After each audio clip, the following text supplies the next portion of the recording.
Hey everybody! I thought that instead of just listing all the mods I'm using in the Yvelda playthrough, I'd make a video so I could actually show you some of them. Plus, it turns out that I actually have too many mods to list in the description box. So in the first part of this video, I've just listed my mods by category.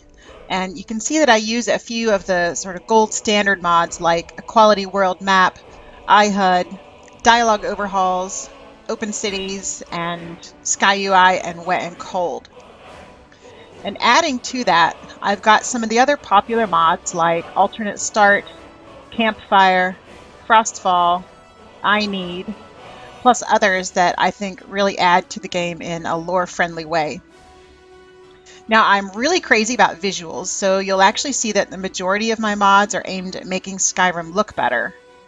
Now, my general strategy is realism, so I tried to choose things that maintained the original feel of the game, and Skyrim is a pretty rough and rugged land. Now, modding is very personal, and everybody likes something different, so you may not agree with some of my choices, but that's why there's a gazillion mods out there so that everybody can choose the ones that fit their style. So as you can see here, I have a pretty long list of mods covering visuals for the environment, for people, for creatures, and for different items. Now you'll see starting on the next page that the longest list of mods I have are actually for armor and clothing. The reason for that is that the vanilla stuff was just so boring and everybody wears like the same 5 outfits. So I've actually spent many hours going through the Nexus and other sites to find quality mods for armor, clothing, weapons, and jewelry. Now there are thousands of them, like literally thousands, and certainly there are some good ones that aren't on this list. I use the UNP female body, and most of the mods I'm showing here are either compatible with it or they have UNP options that you can download.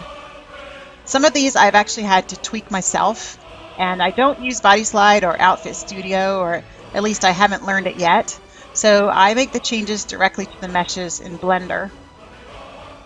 Now some of the armor and clothing I have isn't quite lore friendly, but I just happen to like it. And I also have some mods listed here that I've just pulled a few assets from. I'm not actually using the whole mod. So one example of that is Hot Property, which has some textures for clothing that I really don't like. So I used Test 5 Edit to add just the ones that I wanted into my game. Now some of these mods I'm showing here I don't actually have in the game at all, but I've used pieces of them in order to make some personal mashups.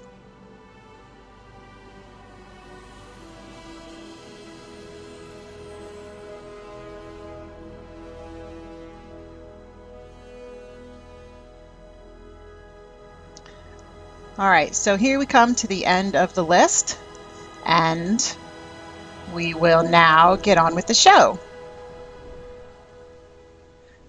So as you're about to see, for the outside world, mods like SMIM, the Rustic series, SFO, Dindalod, and Ethereal Auras and Cosmos really make a big difference in the textures. Purity is the mod that I use to cover water, weather, and the outside lighting, and it really is lovely. It's the mod that's responsible for making this nighttime actually be really dark. Now to counteract those super dark nights, I also use a mod called Lanterns of Skyrim, which, as you can see here, adds hanging lanterns along the roads.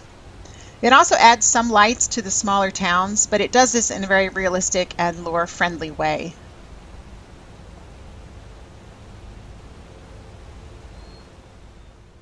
For interiors, we've got some of the same texture mods. Plus I have Pelt of Skyrim, ELFX, Ultimate Fire, KS Hair, and RS Children. To enhance the weather, I've got Purity, plus one called Wonders of Weather, which adds the rain splashes, shooting stars, and rainbows.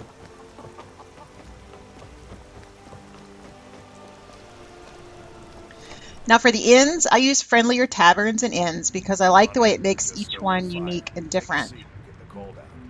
For making the people across Skyrim different, I use a mod called Everybody's Different, which randomly distributes skin, hair, eye, and brow textures to NPCs across the world, which makes for a lot of variety because they're actually different in every playthrough.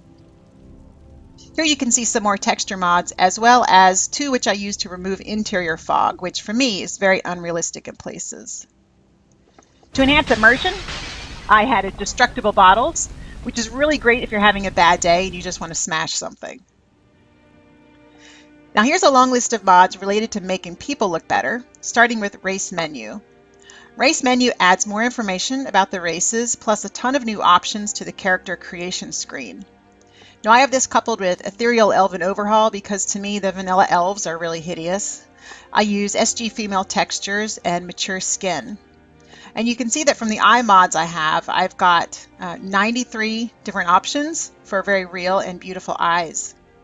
For the eyebrows, there are 90 options. And for the hair, I use KS hairdos, and in the version of the mod I have, there's up to 663 different options.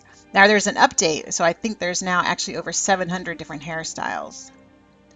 As a plugin for Race Menu, I use the Conaculi Tattoo mod, which adds a ton of different tattoos that you can place on your body in any color.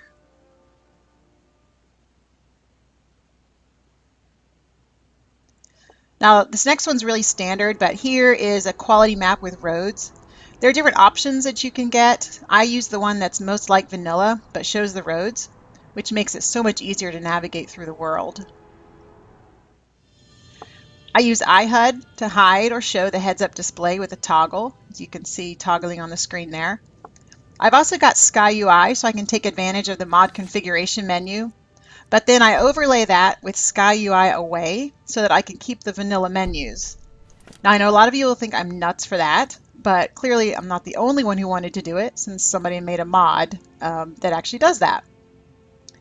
I use Dova Bling rings, which has the built-in left-hand ring capability. And then I made one called First Person Flags so that I could see all those cool rings. And I also use enhanced camera so that I can see everything around my feet.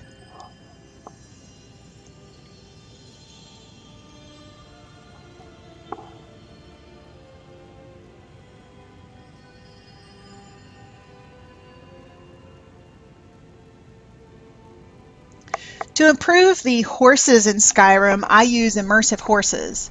I know many people use convenient horses, and that's also a really great mod. Because immersive horses doesn't come with a built-in follower capability, I also use simple follower mount so my companions can ride along with me. I really love having an inventory on all my horses, and even though it's not realistic, this inventory can be accessed from anywhere, even when you're inside a dungeon. Now my horses are retextured using primitive or realistic primitive horse breeds, and I also have enhanced stables from Immersive Stables.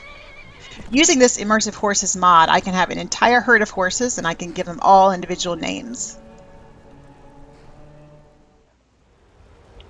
Campfire is a really fantastic mod which creates a complete camping system. You can build fires, pitch tents, and cook right at your campsite. And your followers will interact with it in a logical way as well. It also has an associated skill system, plus there are items that you can create for survival. Now among all of the great features is the ability to put up a tanning rack, an enchanting table, or do some alchemy even while you're out in the wilds. Another immersion mod I use is bathing in Skyrim. The inns from friendlier taverns all have baths, which makes it great for cleaning up after a long journey or a bloody battle. With this bathing mod, you'll get visibly dirtier over time, and washing up will provide certain bonuses. You can wash with different kinds of soap and using any kind of water source, including rivers, ponds, and lakes. I also have simple bathing, so I can take advantage of cookpot wash water when there isn't a river nearby. Now, two great companions to Campfire are the Frostfall and Wet and Cold mods. Wet and Cold gives you visuals for environmental effects, such as dripping when you get out of the lake, or splashing your feet in the rain. Frostfall makes your character feel cold or wet, giving you a reason to either stand by the fire, or stay inside when it's appropriate. Wet and Cold also controls NPC behavior, so they'll put on hoods, cloaks, and seek shelter. If you don't dress warmly enough or stay outside in the cold for too long, you'll begin to freeze. Wet and cold adds the frosty effect to your body. And if you don't heed the warnings, frostfall will actually cause your character to die from exposure.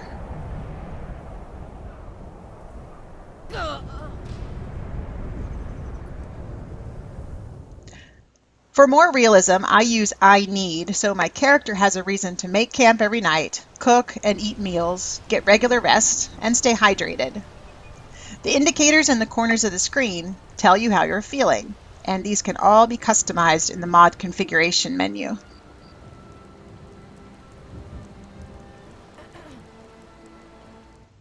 While I'm sleeping in a safe place, I figure I would probably want to take a break from my armor. So I use Go to Bed, which allows me to actually see my character laying down and to put on different nightwear as configured in the MCM.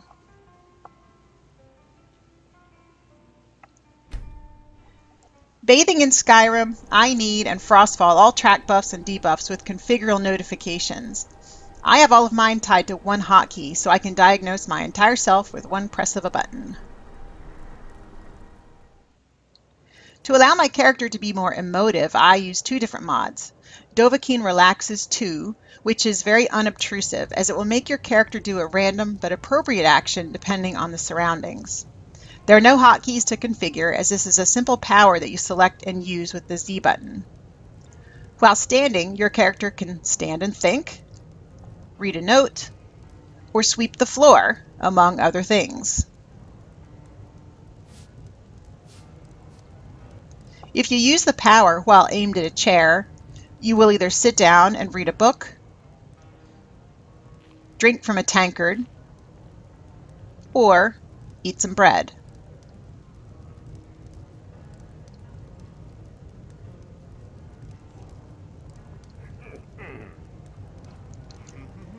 There's also a small selection of actions that you can get to by using the power while you're sneaking.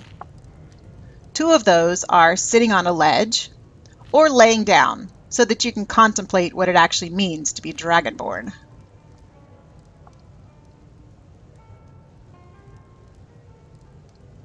Now, I have a higher maintenance emotive mod called Emote, and this lets you set hotkeys for a bunch of different animations.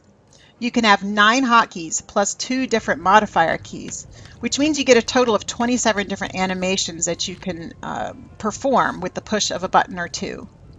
There's a long list of animations to choose from, and you can reconfigure at any time to select different ones.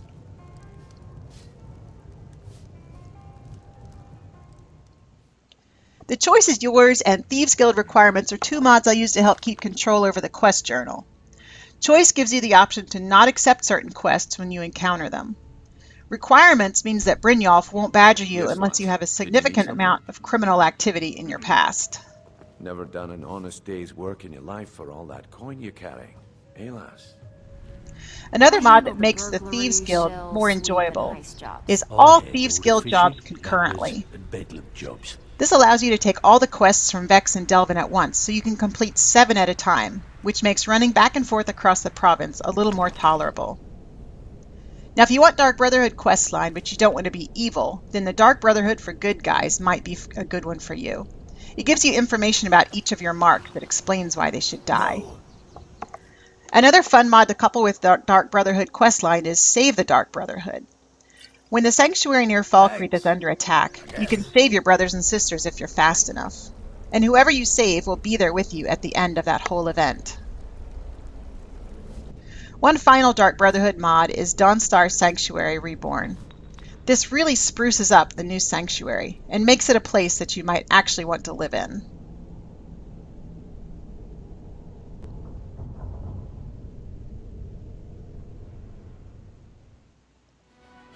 So that actually wraps it up.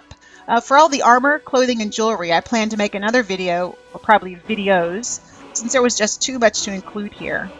I hope you found some interesting ideas while watching this video, or were inspired to try modding your own game. So go grab some mods, grab your mouse, and go kill some dragons!